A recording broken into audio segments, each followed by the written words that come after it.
The most dangerous predators don't bare their teeth. They show you their wounds. Welcome to the debate. Yes. When we analyze predatory behavior, we usually look for the overt threats, right? The grandiosity, the people constantly demanding the spotlight. But covert narcissism is it's a totally different landscape. It really is. I look at this strictly through the lens of behavioral profiling, how these individuals calculate, how they camouflage themselves as the most sensitive person in the room, and basically extract what they need. Right. And as a trauma-informed therapist who sits across from their victims every single day, I have to argue that focusing purely on their quote-unquote calculations misses the heart of the pathology. How so? Because the real story here isn't just the machinery of the abuser. It is the invisible, systematic demolition of the person sitting across from them. I mean, it's the devastating erosion of a victim's reality. I hear that. But to understand the destruction, we have to dissect the operating system that causes it. Let's look at the baseline. An overt narcissist, the arrogant CEO, the loud braggart, they demand narcissistic supply through intimidation or boasting. Mm-hmm. A covert narcissist extracts that exact same supply, that same need to regulate their fragile ego, but they do it through helplessness. They use strategic incompetence. Yes, they absolutely do. They present themselves as perpetually aggrieved. The world is always unfair to them. Their boss doesn't recognize their quiet genius, or their exes were all toxic. Oh, always toxic. Right. And wait, look at how they use pity here. They feign helplessness with basic adult tasks or emotional regulation. And what that does is it forces their partner into a parental caretaking role. Exactly. That is not depression. That is weaponized guilt. It is a highly effective, offensive strategy designed to drain the victim's resources while allowing the narcissist to, entirely avoid accountability. And this is exactly what trips victims up. It is so lethal precisely because it targets the victim's greatest psychological asset, which is their deep capacity for empathy. Interesting. Yeah, covert narcissists don't just attach themselves to anyone. In my practice, I see a very specific profile. They target highly driven, successful, deeply empathetic people, frequently women, who are culturally and psychologically conditioned to heal and support. So they look for a caretaker. Right. What you're calling weaponized guilt is actually triggering a very primal survival mechanism in the victim, which is the fawn response. Okay, let's break that down because people throw around fight, flight, freeze, and fawn a lot these days. When you say it triggers the fawn response, how does that actually manifest in this specific dynamic? Well, fawning is a trauma response where you appease an active threat to avoid conflict. In this context, the victim's brain perceives the narcissist's subtle disapproval or maybe their sullen withdrawal as a literal danger. So the sulking is the threat. Yes. So to neutralize that threat, the victim starts suppressing their own exhaustion, their own anger, and their own basic needs to constantly soothe the narcissist's fragile ego. Wow. They will take on 90% of the emotional and financial burden of the relationship just to prove their loyalty and, to avoid being accused of being selfish. Right? It's like a parasite that has evolved to convince the host it's actually a vital organ. That's a great way to put it. The host organism willingly depletes its own nutrients because it has been tricked into believing the parasite's survival is paramount.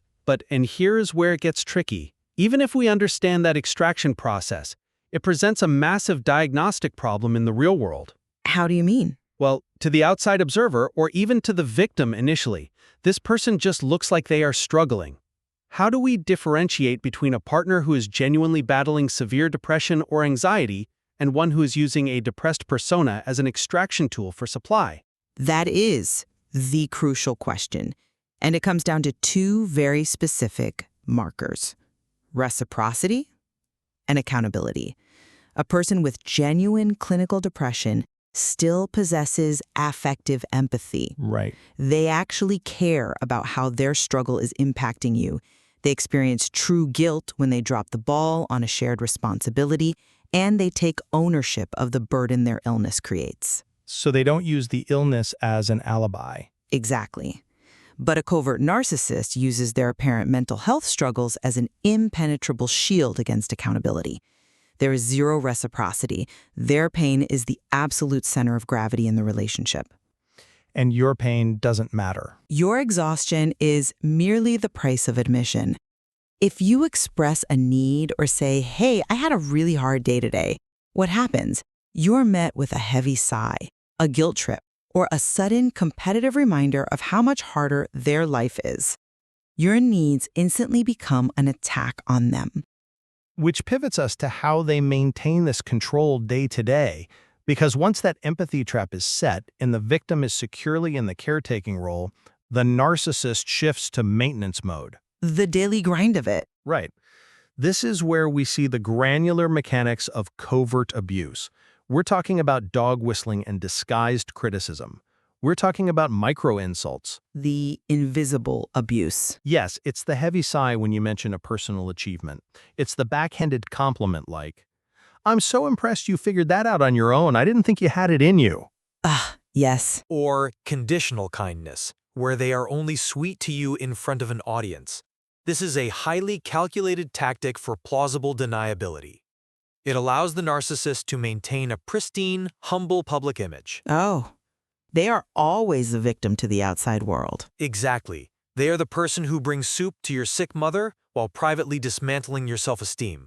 It's like introducing a slow-acting computer virus. Every micro-insult rewrites one tiny line of the victim's psychological code.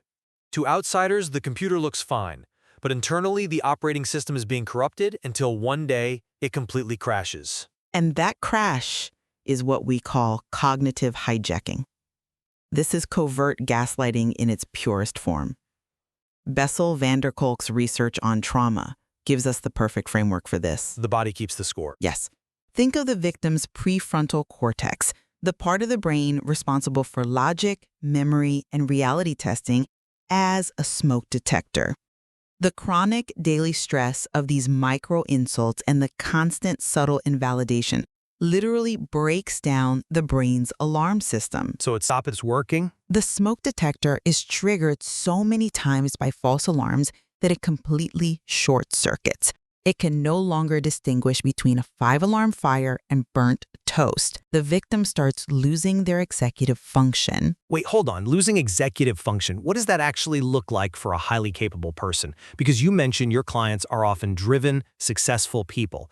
Are you saying a CEO who runs a massive company literally loses the ability to function when they go home? Yes, precisely. I have seen executives who can command boardrooms, who negotiate million-dollar deals without flinching, but they sit in my office completely paralyzed over what text message to send their partner about dinner. Seriously? A text message? Yes. They will draft a simple text, delete it 5 times, and pre-apologize just in case picking Italian food somehow triggers a 3-day sulk. They doubt their own memories. They will say, maybe I actually am too aggressive. Maybe I did use a harsh tone. The reality testing is offline because they are living in a psychological funhouse of mirrors. I understand the cognitive dissonance, the mental confusion, but I need to look at the physical mechanics of this. How does the body keep the score when the mind is being systematically lied to? That's the thing. Wait, let me just finish the thought, because you can rationalize a heavy sigh, right? You can tell yourself, oh, they just had a hard childhood. How does this cognitive hijacking actually manifest in the physical form of the victim? Because the body cannot be gaslit. The mind will bend over backwards to rationalize the abuse, to keep the attachment intact. But the body absorbs the threat. Fascinating. The victim is living in a perpetual state of hypervigilance. And that means their endocrine system is constantly flooding their body with cortisol and adrenaline. Deep sigh. It is so incredibly frustrating to see because the somatic reality is screaming at them. How does that show up? It manifests as a constantly clenched jaw, chronic tension headaches, severe digestive issues, autoimmune flare-ups, and this profound, unexplainable fatigue. They sit in my office with a dull, buzzing ache along their spine, entirely disconnected from their own physical needs, all because their nervous system has been rewired to exclusively monitor their partner's microexpressions. So they become human seismographs, just waiting for the next earthquake. Precisely. And that earthquake from a behavioral standpoint often takes the form of the silent treatment. The most damaging tool in their arsenal. Let's analyze it, because the silent treatment, especially when combined with intermittent reinforcement where they alternate unpredictably between sudden warmth and punishing coldness, is deliberate, aggressive warfare. It is brutal. It is not a person simply needing space to cool down after an argument. It is a control mechanism. They withdraw all affection and communication to create unbearable psychological tension, and that forces the victim to eventually break, abandon their own boundaries, and chase the narcissist to apologize just to restore the peace. It is a brilliant, calculated... Wait, I have to stop you there. I understand you view it as a calculation, but I just don't buy that framing. Why not? The behavior is clearly systematic. Because calling it a calculation sanitizes it. You are talking about the mechanics of the tactic, but you are completely missing the neurochemical reality of what it actually does to the victim. Well, I'm talking about cause and effect. The narcissist initiates silence, the victim complies. Narcissist initiates that cold withdrawal. The victim's cortisol levels spike.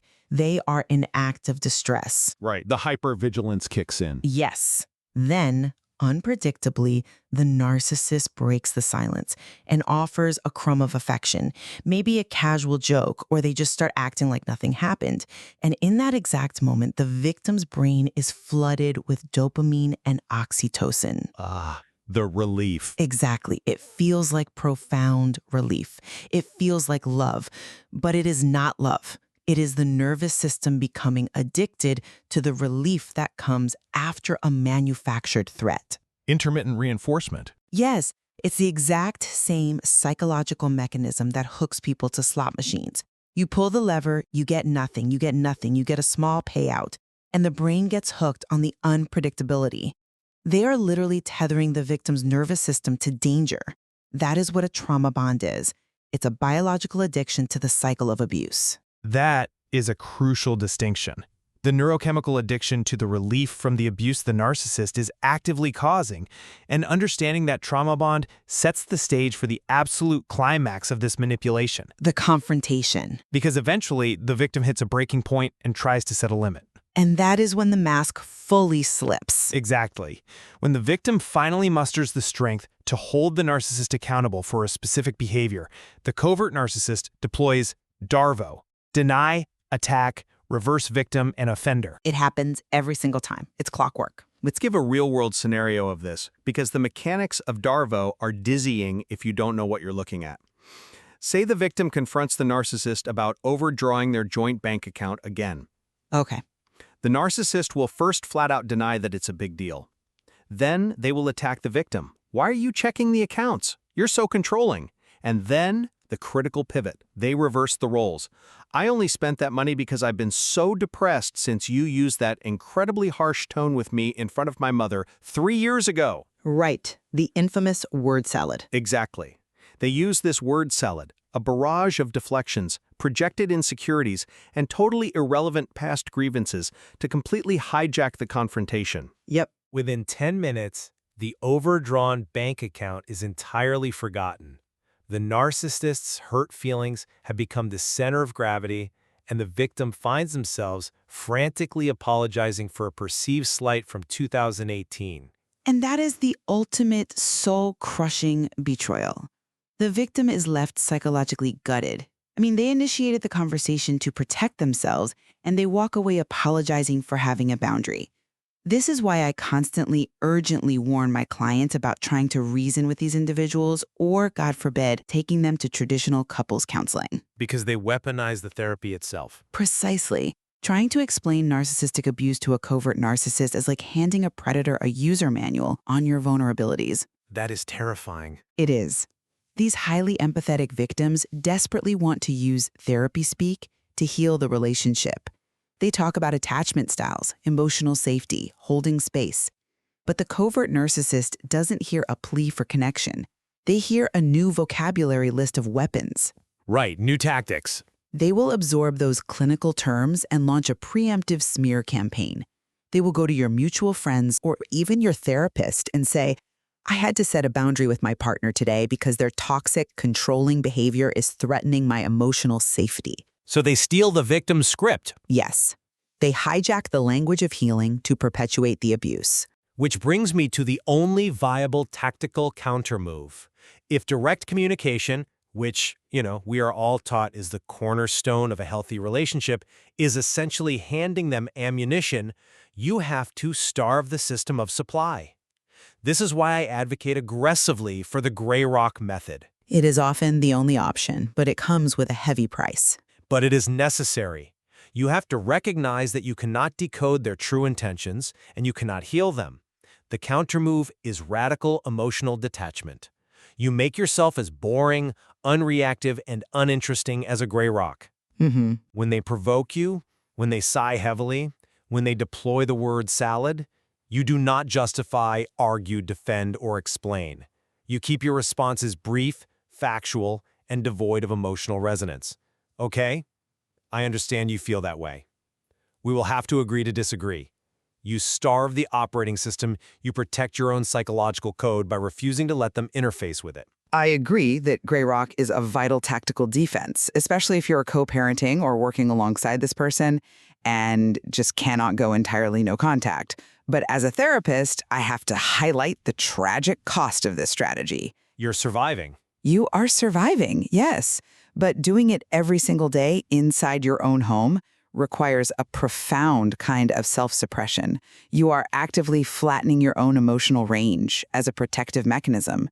You stop sharing your joys, your fears, your genuine self. Sure, it takes a toll. It comes at the cost of your own vitality. You essentially have to become an empty shell in your own living room just to avoid being fed upon. It's a quarantine protocol. Yes, but you can't live in quarantine forever. That's why true recovery isn't just about managing the narcissist or perfectly executing the gray rock method. It's about the victim reclaiming their internal authority. Reconnecting with the body. Exactly. It's about reconnecting with that somatic reality we talked about, trusting that tight jaw and that hollow stomach. It requires unlearning conventional relationship advice because being told to just communicate better or be more vulnerable is actively dangerous advice when you are dealing with a covert narcissist. Well, we have mapped a remarkably dark psychological landscape today. We've moved from the calculated extraction of supply through weaponized pity and strategic incompetence to the agonizing physiological reality of the trauma bond and the dopamine loop. We really covered the spectrum. It becomes undeniably clear that the covert narcissist represents a unique psychological danger. They aren't dangerous because they are overtly aggressive. They are dangerous precisely because of their camouflage. They weaponize the very virtues, empathy, patience, and compassion that hold human society together. It is a profound and honestly often terrifying paradigm shift for a victim to truly see both the abuser's calculated mechanics and the reality of their own physiological destruction. It's the moment you realize you aren't crazy, you are just being systematically dismantled. Right. Right now, and you feel chronically exhausted, perpetually confused, and constantly walking on eggshells in your relationship. Stop trying to decode their words. Pay attention to that hollow ache in your stomach. Pay attention to the fact that your body feels like it's bracing for an impact that you can't quite see. Your mind might be trying desperately to rationalize their behavior. It might be saying they had a hard past or they just need more love. But your body is telling you the truth. The nervous system doesn't lie. It really doesn't. Remember the premise we started with. The most dangerous predators in the human ecosystem do not bare their teeth. They show you their wounds, they invite you in to heal them, and then they slowly extract your life force. We leave you with those mechanisms and that physiological reality to evaluate your own relationships. Thank you for joining us on The Debate.